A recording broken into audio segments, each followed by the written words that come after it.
Саламатсыздар ма? Баршаңызға қайырлы күн. Бүгін біз сіздермен 106-шы сабақтың есептерін шығаратын боламыз. Видеоны соңына дейін көріп, лайк басып, комментарий жазып, мені қолдап қойыңыздар. Бұл сабақта разрядтан аттамай 2 таңбалы санды 1 таңбалы санға жазбаша бөлудің алгоритмін көрсететін боламын.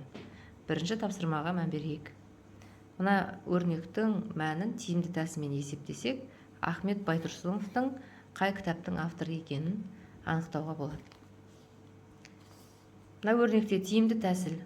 Тиімді тәсіл жақшаның ішіндегі қосылғыштарды 40-қа жеке-жеке бөлу. 400-ді 40-қа бөліп аламыз. 10-ға тең, 160-ды 40-қа бөлеміз, 4-ке тең. Сонда мәні 14. Демек, оқу құралының қазақша әліппе деген кітаптың авторы Ахмет Байтұрсынов екен.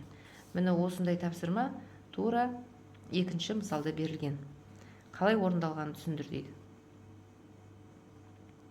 Қосылғыштардың қосындысын 3-ке бөлу керек.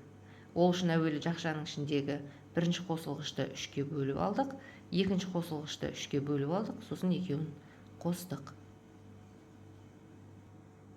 Мәні 23-ке тең. Бұл бізде жазбаша бөлу болатын. Енді 2 таңбалы санды бөлудің баған түрінде орындалуын түсіндірейін.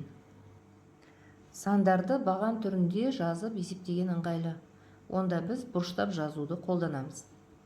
Бөлуді үлкен разрядтан бастаймыз, яғни біздің жағдайымызда 10-дықтан бастаймыз. Әуелі жазамыз. 86-ны жазамыз.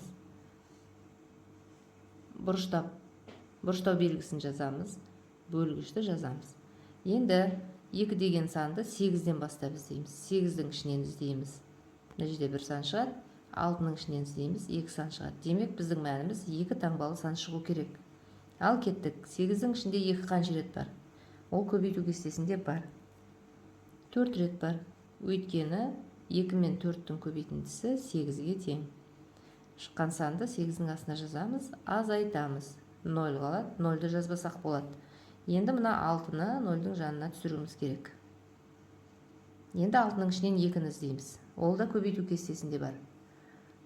3-ке тең, өйткені 3 пен 2-ның көбейтіндісі 6-ға тең. 6-дан 6-ны азайтсақ 0.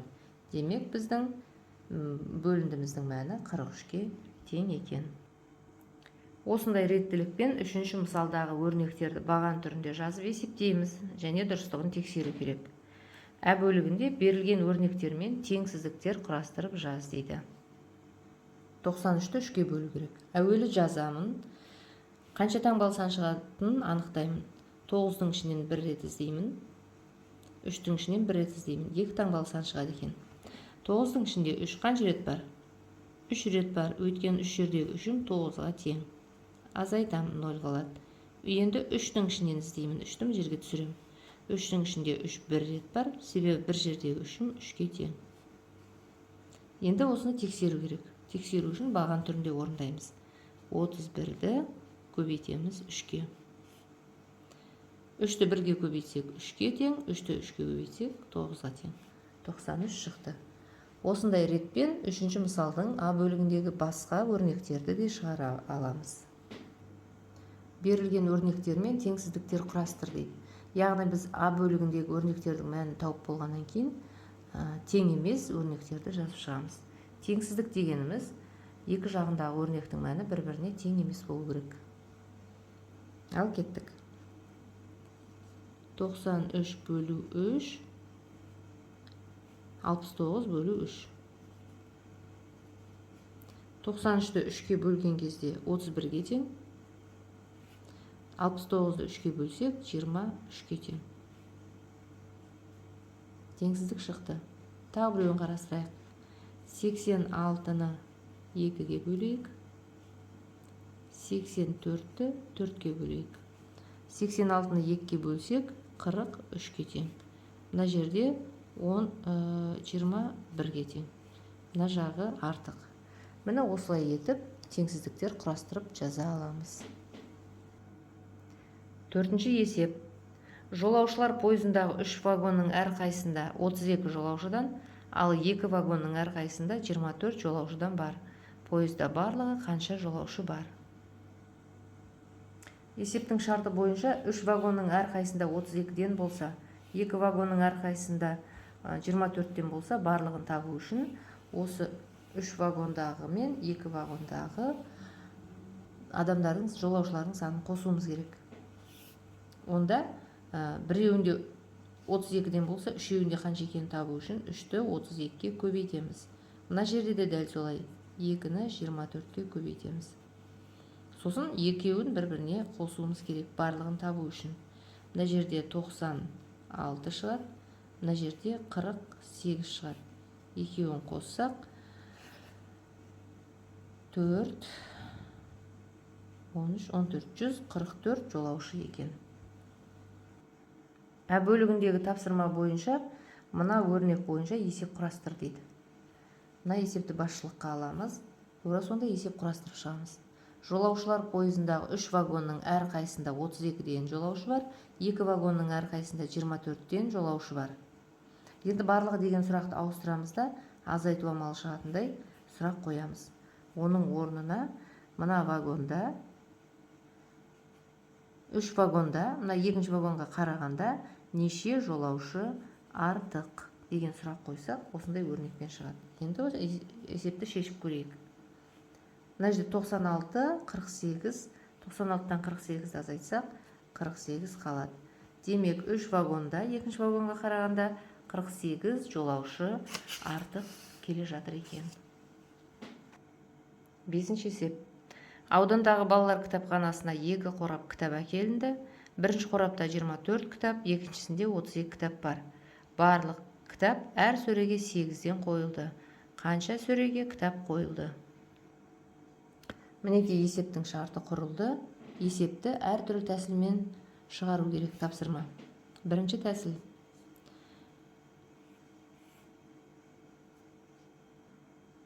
Екі сөредегі кітап санын қосып, оны 8-ге бөлуге болады.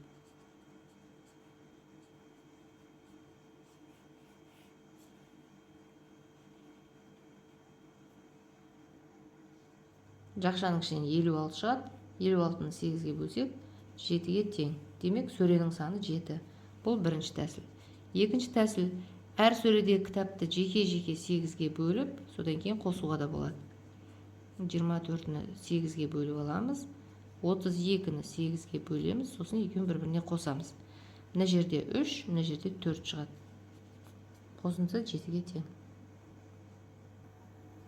6-шы мысалда көрсетілген өлшем бірліктеріне өрнектеуіміз қажет.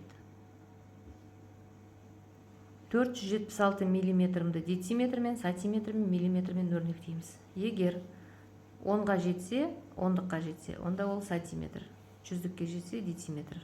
Сонда бізде мынандай өлшем бірлік шығады. Енді дециметр мен сантиметр 7 дециметр 5 сантиметрді сантиметрге айналдыруымыз керек. 1 дециметрде 10 болғандықтан 7 дециметрде 70 болады. Сонда барлығы 75 сантиметр. Осы сантиметрді миллиметрге айналдырамыз. Өйткені 1 сантиметрде 10 миллиметр бар. 75-ті 10-ға көбейтсек, 750 миллиметр шығады. 1 километріміз 1000 метрге тең. 1 метрімізде 100 сантиметр бар.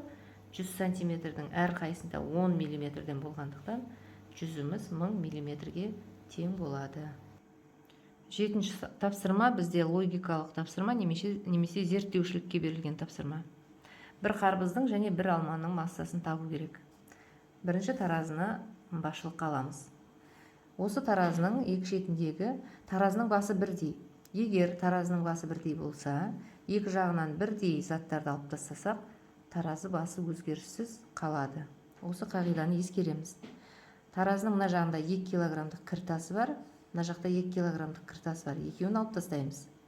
Мына жақта бір қарбыздан бір қарбыз, екі қарбызды алып тастаймыз. Екі алманы, мына жақтан екі алманы алып тастаймыз. Сонда бізде бір қарбыз қалады таразының бір басында бір алма және 1 килограмм кіртасы қалады. Бірінші таразымызда бір қарбыз, бір алма 1 килограммға тең болды, ал екінші таразымызда бір қарбызымыз 6 алмаға тең. Бұл жерде де бірдей заттарды алып тастаймыз. Бір қарбыз бен бір қарбызды алып тастаймыз. Сонда 1 алма мен 1 килограмм кіртасы 6 алмаға тең болды. Енді осы жерден тағы да теңдейлерін алып тастайық. Мына жақтан 1 алманы алып тастаймыз, мына жақтан 1 алманы алып тастаймыз. Сонда біздің 1 килограммымыз 5 алмаға тең болады.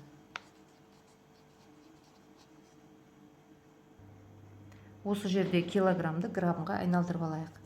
1 килограмм дегеніміз 1000 граммға тең. 1000 граммымыз 5 алма болып тұр. Енді 1 алманы табу үшін 1000-ды 5-ке бөлеміз. Сонда 1 алмамыз біздің 200 грамм болып шығады. Бұл біздің алмамыздың массасы. Алманың массасы. Енді қарбыздың массасын табуымыз керек. Біздің 1 қарбызымыз бағана 6 алмаға тең болатын.